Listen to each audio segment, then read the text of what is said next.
ಬರ್ತೀನಿ ಅಂತ ಹೇಳಿದ್ರು. ಇಷ್ಟೊತ್ತಾದ್ರೂ ಯಾಕೆ ಬರ್ಲಿಲ್ಲ ರೀ? ಹೌದು ಸೀತಾ, ಅವರು ಬರುವಿಕೆ ದಾರಿಯಲ್ಲಿ ನಾನು ಕಾಯ್ತಾ ಇದ್ದೀನಿ. ಅವ್ರನ್ನ ನೋಡಿ ಬಹಳ ದಿನ ಆಯ್ತು ರೀ. ನೋಡ್ಬೇಕು ಅಂತ ಮನಸ್ಸು ಹಾತರಿತಾ ಇದೆ. ಅಲ್ಲ ಕಣೆ, ನೆನೆಸೋಷ್ಟ್ರಲ್ಲಿ ಅವರೇ ಬಂದ್ಬಿಟ್ರು ನೋಡು.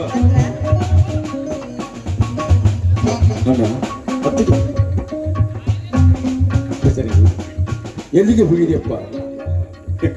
ಈ ಸಮಾಜ ಎಷ್ಟೊಂದು ಮುಂದುವರೆದಿದೆ ಗೊತ್ತಾ?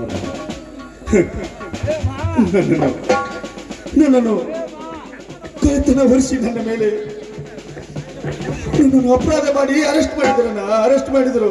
ಏನು ಬಸರಂಗಿ, ನಿನ್ನನ್ನು ಅರೆಸ್ಟ್ ಮಾಡಿದ್ರ? ಯಾವ ಕಾರಣಕ್ಕಾಗಿ ನಿನ್ನನ್ನು ಅರೆಸ್ಟ್ ಮಾಡಿದ್ರಪ್ಪ?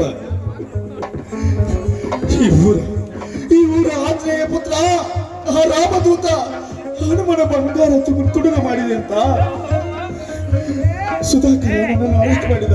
ಅದಕ್ಕೆ ಇವಳು ಕೂಲಿ ನಾಲಿ ಮಾಡಿ ಕೂಟಿಗೆ ತುಂಬಿ ನನ್ನನ್ನು ಬಿಡಿಸಿಕೊಂಡು ಬಂದಳಪ್ಪ. ನ್ಯಾಯ ನೀತಿ ತರುವಂತ ನಡೆಯುವರು ನಂಬಂತವ್ರಿಂದ ಆ ದೇವರು ಎಷ್ಟೊಂದು ಕಠೋರವಾದ ಶಿಕ್ಷೆಯನ್ನು ಕೊಡುತ್ತಾನೆ ಗೊತ್ತೇ. ದೇವರ ದಯದಿಂದ ವಾಪಸ್ ಮರಳಿ ಮನೆಗೆ ಬಂದಿಯಲ್ಲ, ಅದೇ ನನಗೆ ಸಂತೋಷ. ಅದು ನನ್ನ ಕಾವೇರಿ ಕಷ್ಟಪಟ್ಟದ್ದು. ಹಾ ಕಾವೇರಿ, ಮೊದಲು ಈ ದುಷ್ಟರನ್ನು ಉಂಟು ಹಾಕೋದಕ್ಕೆ ನಾವೊಂದು ಪ್ಲಾನ್ ಮಾಡಬೇಕು. ಅದನ್ನು ನಾನು ನನ್ನ ಆತಿಗೆ ಹೊರಗೆ ಹೋಗುತ್ತೆ ಹೇಳ್ತೇನೆ.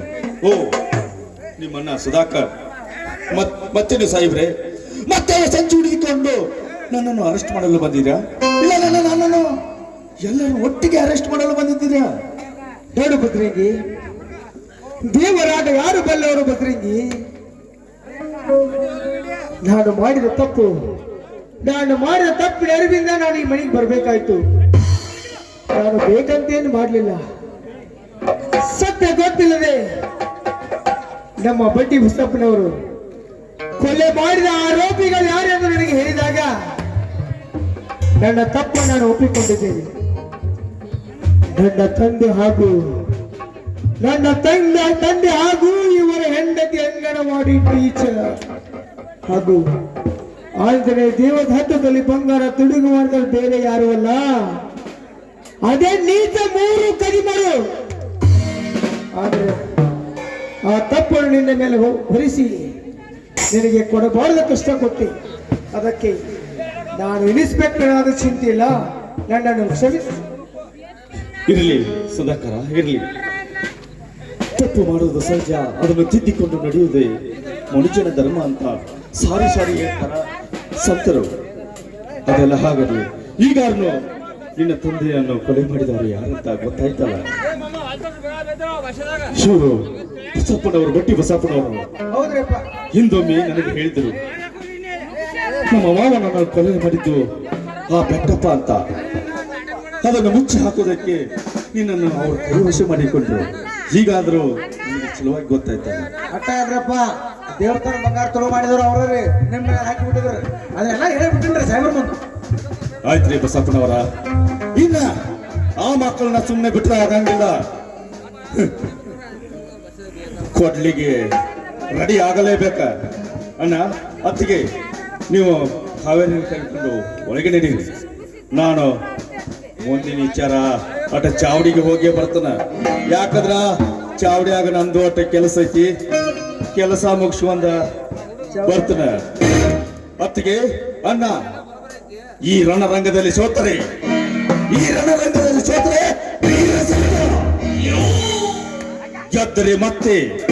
ಗೆದ್ದರೆ ಮತ್ತೆ ವೀರ ಹುಲಿಯಾಗಿ ಆಂಜನೇಯನ ಪುತ್ರ ಬಜರಂಗಿಯಾಗಿ ನಿಮ್ಮ ಮನೆ ಮಗನಾಗಿ ಬರ್ತೇನೆ. ಹೌದಾ ಹುಲಿಯ? ಆ ಮಾರುತೇಶ್ವರನ ದಯ ನಿನ್ನ ಮೇಲೆ ಇರ್ಲಿ. ಅವನ ಆಶೀರ್ವಾದದಿಂದ ನೀನು ಗೆದ್ದು ಬಾ ಕಂದ, ಗೆದ್ದು ಬಾ.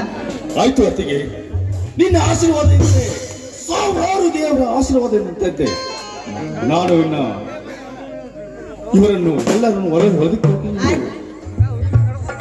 ನಾವು ಹೋಗ್ತೇವೆ. ಅವ್ರ ಒಟ್ಟ ನೋಡಿದ್ರೆ ಹೃದಯ ಸಮುದ್ರದ ಕಲಕಿಸಿ ಬಿಡಕ್ಕೆ ಅವ್ರನ್ನ. ಆಯ್ತ್ರಿ. ಹಾ ಸುಧಾಕರ, ನಾನು ಕಾನೂನು ಕೈಗೆ ತೆಗೆದುಕೊಂಡುತ್ತೇನೆ ಎಂದು ನೀನು ವಿಚಾರ ಮಾಡಬೇಡ. ಯಾಕೆ ಯಾಕಂದ್ರೆ ನಿನ್ನ ಶಿಕ್ಷೆ ಕೋರ್ಟಿನ ಮೆಟ್ಟಿಲು ಇರೋ ತನಕ ಅಷ್ಟೇ. ಅಲ್ಲಿ ದುಡ್ಡು ಕೊಟ್ಟು ಹೊರಗೆ ಬರ್ತಾರೆ. ಅವರಿಗೆ ನಾನು ಒಂದು ಶಿಕ್ಷೆ ಕೊಡ್ತೀನಿ. ಅಣ್ಣ, ಸುಧಾಕರ್ನ ಕರೆದುಕೊಂಡು ಹೋಗು. ಆಯ್ತಪ್ಪ, ಬನ್ನಿ. ಆಯ್ತು ಬದಲಿಗೆ ಆದಷ್ಟು ಬೇಗ ದುಷ್ಟರನ್ನು ಸಂವಾರಿ ಈ ಮನೆಗೆ ವಾಪಸ್ ಬಂದ್ಬಿಡು.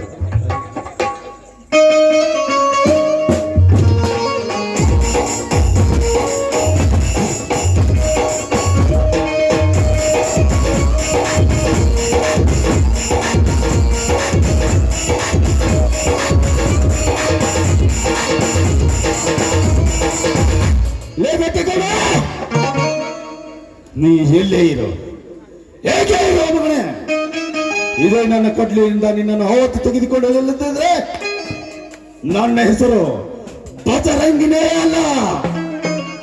ಬರ್ತೀನಿ ಮಗನೇ, ನಿನ್ನ ಶವ ಸಂಸಾರಕ್ಕೆ ಸಿದ್ಧತೆ ಮಾಡಿಕೋ.